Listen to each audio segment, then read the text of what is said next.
Replacing NVIDIA GeForce RTX 4090 GPU on a Dell Precision 7680. Hello everyone, today we are going to show you how to replace a GPU on a Dell Precision 7680. Recommended tools: Phillips screwdriver, plastic scribe. Remove the 6 captive screws that secure the base cover to the system, then lift it away. Now disconnect the battery cable from the connector on the main board. To access the graphics processing unit, remove the heatsink. Now remove the GPU. Like, share and subscribe if you find this video helpful.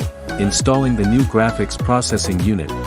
Align the graphics processing unit into its slot in the system chassis. Then place the PCB beam connectors on the system board. Now replace the screws. Now lock the GPU cable connector, then install the heatsink. Lastly, connect the battery cable to the connector on the system board. Then install the base cover.